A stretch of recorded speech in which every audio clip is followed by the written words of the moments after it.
So welcome back to another one, you guys. If you're new to the channel, my name is Andrew with Younger Toyota in Hagerstown, Maryland. For more information on our inventory, please feel free to check out the link in the description box below. So today we're in the brand new 2024 Toyota RAV4 plug-in hybrid, because this essentially is the plug-in hybrid version of the RAV4. So it does have a full electric motor that will give you 42 miles of range on a full charge. But if that were to run out, there's no range anxiety because it also has an internal combustion engine.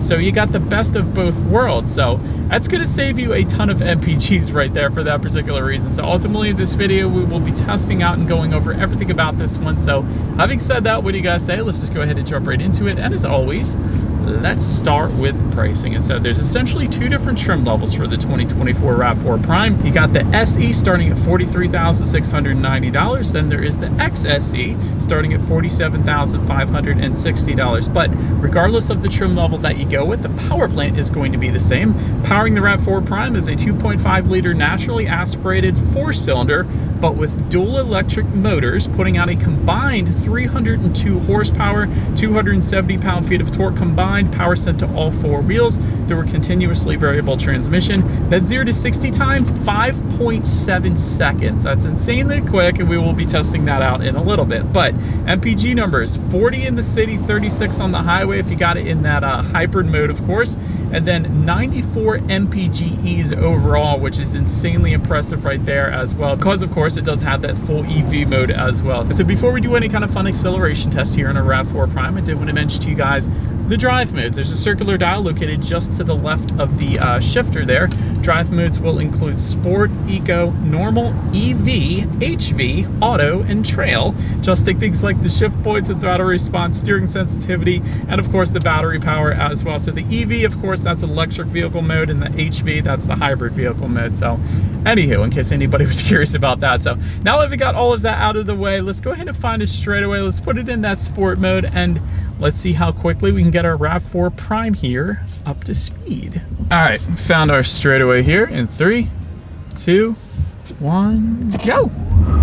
Oh my gosh. Wow. That's insane. There was actually a little bit of slippage, even though this thing is all-wheel drive, but that's because it's so wet out today. But dang, didn't expect that. That was instant acceleration like you would expect from an electric vehicle, actually. So that's wonderful.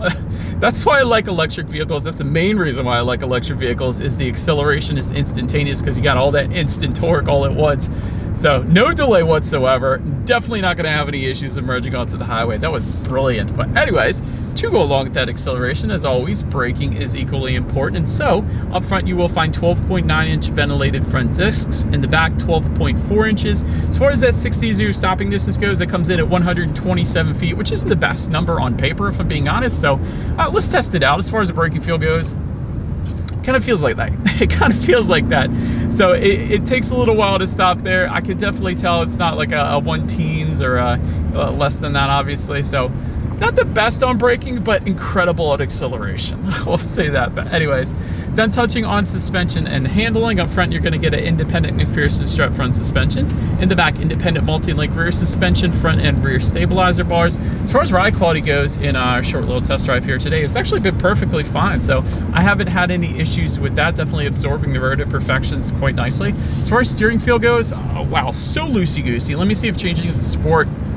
Okay, so the drive modes do affect the steering sensitivity. You can definitely tell that. It is a much heavier feel to the steering if you were to put it in that sport driving mode. Having said that, if you don't have it in that sport driving mode, it's such a loose steering feel, like super loosey-goosey. Like you often do find this in SUVs, not all the time, but this is a very loosey-goosey steering feel when it's not in sport driving mode. Anyhow, as far as cabin noise goes, it's actually not that bad. So we do have an acoustic laminated front windshield and front door glass as well. That actually all comes standard across the board. We're going 55 miles per hour right now, so this is probably the perfect test. You guys can let me know through the road mic, but I actually don't mind it. Typically with an acoustic laminated front windshield and front side glass, you do pretty all right. So that front side glass being acoustic laminated, that's a lot of times even an option on luxury automakers. So the fact that it comes standard on the RAV4 Prime, that's pretty darn impressive. So I like that. Then touching our rear visibility, let me just clean the rear window there a little bit. I can see perfectly fine out the back. Honestly, with the shape of the RAV4, you're definitely not gonna have any issues with rear visibility. Did want to also mention though, touching on forward visibility, rain sensing windshield wipers are optional. You can get that, so that's gonna automatically turn on the windshield wipers on super rainy days like today. Also, a head-up display is going to be optional on the XSE trim level only. So for our SE that we have today, we're not going to be able to get it, but that's going to project your speed limit, and safety features up onto your windshield. Again, better help assisting with forward visibility there, but that pretty much rounds out the performance segment of this review, guys. Let's now go ahead and take a look at the exterior of our brand new 2024 Toyota RAV4 Prime. All right, so here she is, you guys, the new 2024 Toyota RAV4 Prime, finished in magnetic gray metallic. Yes, I am under my umbrella in case you guys are hearing that sound. That's what's going on because it is pouring out. But anyways, let's go ahead and start with where this one is made. Taking a look at the VIN, first character is the letter J, indicating that the RAV4 Prime is built and assembled in Japan, as expected. Awesome. But let's go ahead and start up front on this one. Black diamond pattern front grille does come standard. Of course, you're going to find that blue Toyota logo front and center because it is a hybrid or electric vehicle. That's typically what Toyota will do. LED headlights to the sides with LED daytime running lights. Get the automatic feature with that, along with automatic high beams as well. So if you have your high beams on at night and it senses a vehicle coming in the opposite direction, it's going to automatically dim them back to low beams. Then when that vehicle is gone, it's going to automatically bounce it back up to high beams for you there. So pretty darn cool as well. But anyways, that pretty much rounds out the front end. I like it. Let's now go ahead and make our way to the side. All right, so now since we are around to the side of the RAV4 Prime, taking a look up top there, you will find roof rails. They do come standard, of course. Chrome upper window trim coming standard as well. I like that plug-in hybrid badging found on the front fenders. Kind of distinguishes this one because it is the Prime. That's how you're going to be able to tell, of course. Rear privacy glass does come standard across the board, of course. You get body colored power adjustable side mirrors. They will be heated with LED integrated turn signals then as well. Then take a look down at the wheel setup. It's going to differ depending upon the trim level that you go with, actually. So for the SE that we have today, you're going to find 18-inch alloys. For the XSE, you're going to get 19-inch alloys, of course, varying in design. So that pretty much rounds out the side profile. Let's now go ahead and make our way to the back. All right, so now since we are around to the back of this one, looks like it's still got the white wrapping on the very top of the roof there. That's funny. But anyways, body colored shark fin antenna. Just below that, rear spoiler with an integrated brake light. Just below that, rear window wiper. You do have LED taillights for added illumination at night there. You gotta love that. You got the Prime badging found on the left side, trim level badging found on the right of that rear tailgate. Just below it all, you do have dual exhaust outlets with chrome tips. That actually looks dang good. And I'm surprised they actually exposed them because this is a plug-in hybrid. So interesting. I like the look personally. I just didn't expect it. So I don't know. Having said that, we're gonna give this a shot. I'm not sure this is gonna work, but as always, here is that exhaust clip.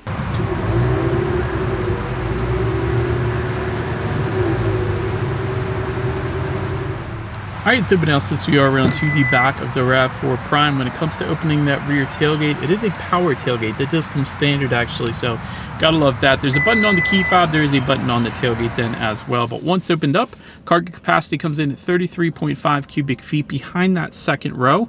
If you were to fold that second row down, that bumps that up to 69.8 cubic feet. There is a 60-40 split, by the way, so good bit of space there. Cargo cover actually does come standard of both trim levels. I like seeing that back there. You get LED cargo lighting coming standard. You typically find the halogen bulbs in the back, so that was kind of cool to see.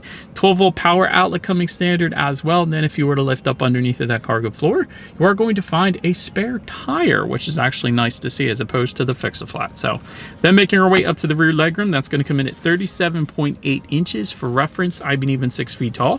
This is how much space I have back there. Rear center armrest with cup holders does come standard, along with rear ventilation to keep the rear passengers comfortable. Just below that rear ventilation, you are going to find dual rear USB charging ports, so that's pretty cool. And heated rear seats are optional as an option, but they don't come standard, so I wanted to mention that as well. Then making our way up to the front seats, fabric trim seats do come standard on our SE trim level. Softex upholstery for the XSE trim. 8-way power driver seat with power lumbar coming standard. Heated front seats also coming standard.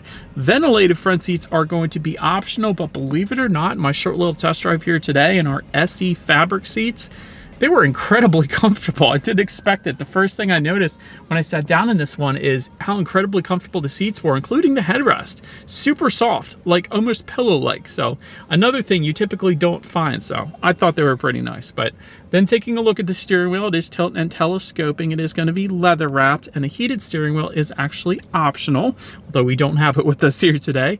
But then making our way to the startup, let me start by showing you guys the key here. You got your RAV4 badging on the one side. When you flip it over, lock, unlock, you got that button to pop the rear tailgate there as well. But it is actually all keyless entry with a push button start. So all I'm going to do here is simply put my foot on the brake and press that engine start button located kind of just by the driver's right knee. And so once started up, gauge cluster again is going to differ between the two trim levels. So for our SE trim that we have today, you got a 7-inch digital screen front and center, got some battery charging information on the left, you got your fuel information on your right. But with the XSE trim, you get a full 12.3-inch digital gauge cluster. And so I'm sure that's going to look pretty good. But our steering wheel mounted controls found on the left side of the steering wheel, where you can control what is displayed on there. There's your outside temperature, how many miles you have left until it hit empty.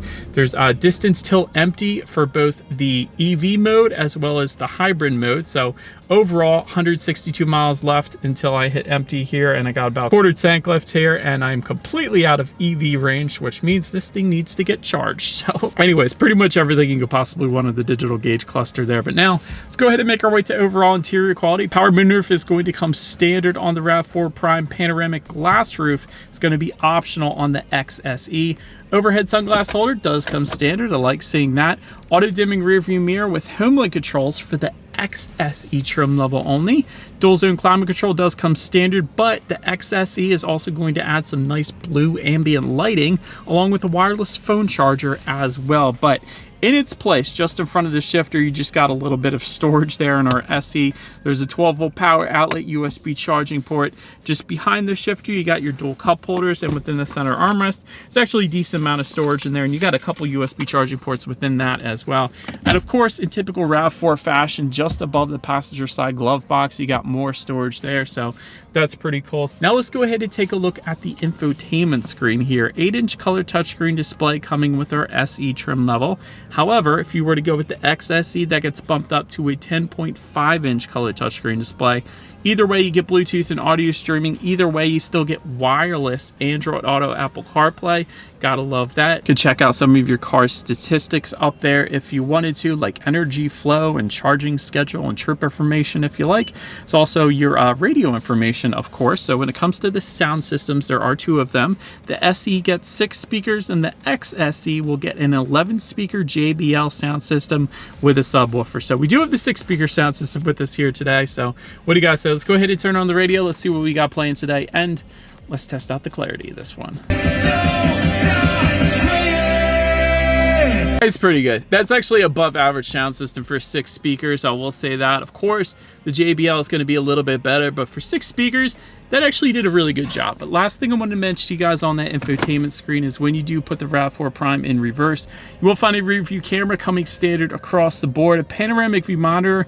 If you wanted that, that's optional for the XSE. It doesn't come standard though. But as always, that is going to lead us into safety. And so to start, this one is an IIHS top safety pick, so it's a heck of a start right there. Front side curtain airbags do come standard. You got a driver's knee airbag up front as well. In the back, you're going to have latch, aka lower anchors and tethers to children for the rear car seats. Rear child door locks, tire pressure monitoring system, but also coming standard, Toyota Safety Sense 2.5 Plus. That gives you a pre-collision system with pedestrian detection, lane departure alert with steering assist, lane tracing assist, road sign assist, full speed dynamic radar cruise control, and a blind spot monitoring system with rear cross traffic alert. So overall, when it comes to my final thoughts here of the RAV4 Prime, this thing is incredibly quick.